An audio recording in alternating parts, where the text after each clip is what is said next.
Primeira característica que impacta muito quem tem a crise de pânico. Oi, gente, tudo bom?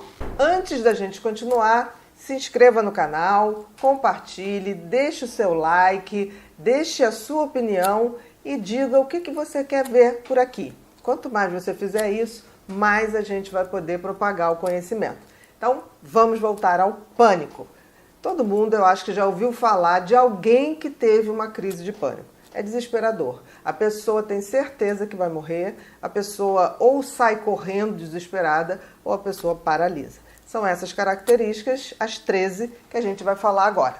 Primeira característica que impacta muito quem tem a crise de pânico são as palpitações ou taquicardia. O que é isso, gente? O coração começa a acelerar e bater numa frequência muito alta. A pessoa tem uma sensação de que o coração vai sair pela boca. Então, isso é taquicardia, ou a gente pode falar leigamente palpitações, mas é muito forte. É como se a pessoa estivesse fazendo uma grande atividade física, mas ela está parada. Então, não justifica. Isso causa um espanto muito grande na pessoa, porque ela começa a ter aquilo tuf, de uma maneira muito rápida e muito intensa. Uma outra característica é a sudorese. O que é a sudorese, gente? É quando você começa a suar demais, tá? Principalmente na face, na nuca, a pessoa começa a ter um banho de suor, como se ela estivesse fazendo um exercício físico, só que tem que a pessoa estar parada. Então você imagina, a pessoa começa o coração a disparar, suar, mas muito, né? Uma sudorese intensa, e ela está paradinha, não acontecendo nada. Isso dá mais desespero ainda. Uma outra característica é tremor ou abalos musculares. O que significa isso? A pessoa começa a tremer ou a pessoa começa a ter feito contrações musculares. A pessoa começa a ter umas coisas assim como se ela não controlasse a sua própria musculatura. Então você imagina a pessoa, palpitação, né? Tremor, sudorese, vai juntando isso, você vai ver que isso daria desespero em qualquer pessoa.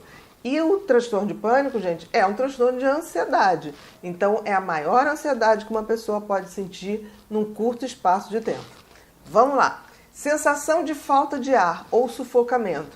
Então, a pessoa, além de ter isso tudo, ela tem uma sensação de que ela não consegue respirar. Na realidade, a respiração dela está muito curtinha, porque toda a musculatura em volta do pulmão é como se ela se contraísse. E aí ela tem dificuldade em expandir o pulmão e tem aquela sensação de que ela não consegue respirar.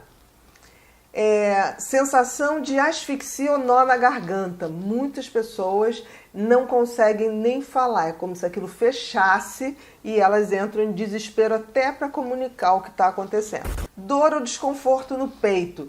E essa dor e desconforto no peito, junto com essa sensação de falta de ar e aceleramento dos batimentos cardíacos, que é a taquicardia, faz com que a pessoa tenha certeza absoluta que ela está tendo um infarto. E muitas pessoas que têm pânico acabam parando no pronto-socorro com medo de estar infartando e tendo certeza que está infartando. Quando chega lá, a gente vê que aquela crise passa, né? E todos os testes para descartar um infarto dão negativos, graças a Deus. Mas a sensação é verdadeira, tá, gente? Náuseas ou desconforto abdominal. Muitas pessoas têm náuseas e até chegam a ter uma ânsia de vômito, tá? Ou tem uma cólica, como se fosse ter uma diarreia. Isso depende da última refeição que a pessoa fez. Se a refeição foi feita há pouco tempo, a náusea predomina. Se ela já tem umas 2, 3 horas, a cólica, porque vai depender onde tem localização de alimento. E da mesma maneira no pânico que existe essa contração muscular em volta dos músculos da respiração, que dá a sensação de falta de ar, existe também a torção dos músculos no intestino que podem dar a cólica, ou no estômago, ali também na altura do duodeno, que podem dar essa náusea, né? E esse enjoo muito forte, por essa contração muscular do tubo digestivo. Sensação de tontura, vestígio ou desmaio. O que acontece? A pessoa tem a sensação de que ela está rodando, é como se ela perdesse esse controle da sua estabilidade. Como o pânico é uma grande descarga de noradrenalina, Isso faz com que os músculos se contraiam e os vasos sanguíneos também. Os vasos sanguíneos, quando se contraem, dificulta a chegada de sangue nas partes mais profundas dos nossos tecidos. E, por exemplo, o fundo do ouvido, você tem uma vascularização muito intensa, que é responsável pelo sistema vestibular, do equilíbrio.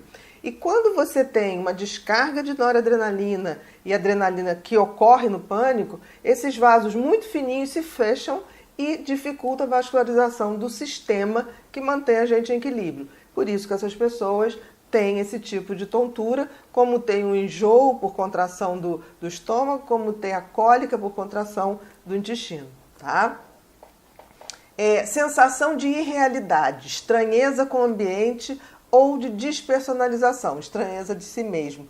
Isso é uma característica muito comum, que as pessoas têm uma sensação de que elas não são elas mesmas, que o que está acontecendo é como se fosse um filme em que elas não se enquadram, como se tudo ao redor tivesse muito estranho, e isso deixa a pessoa ainda mais apavorada. Esse senso de autopercepção e de percepção externa também fica alterado pela mudança de fluxo das áreas do cérebro que são responsáveis por essas características, tá? Isso causa muito mal-estar, gente.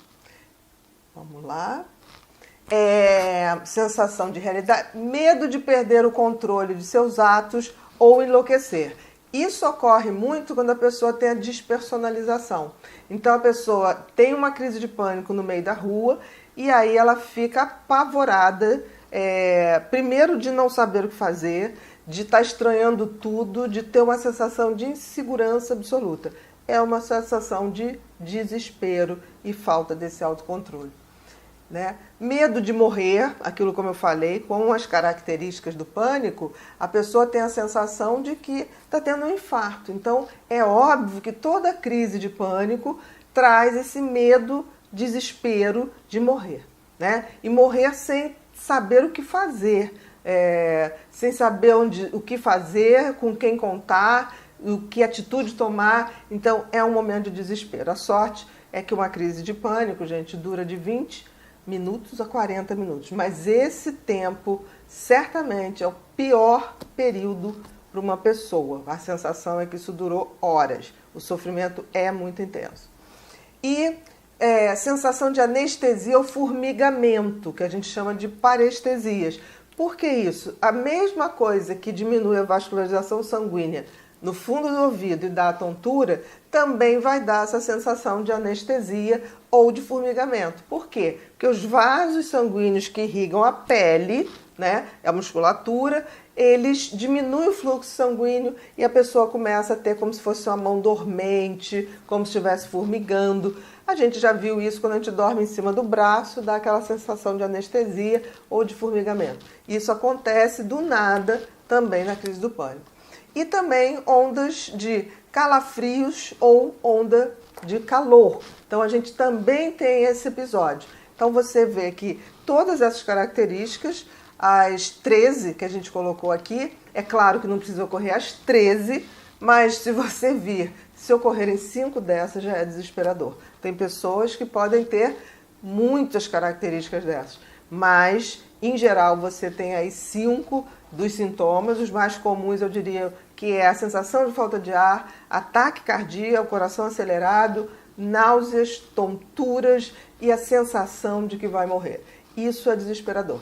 Isso é o pânico. Isso é uma crise de pânico. E quando essa crise começa a se repetir, a gente tem o tal do transtorno do pânico, que quando não é tratado, deixa a pessoa isolada, para a vida da pessoa, deixa muito trauma para a pessoa voltar à sua vida normal. Se você gostou desse vídeo, curta, compartilhe, se inscreva, acione o sininho para que você possa receber toda semana mais novidades.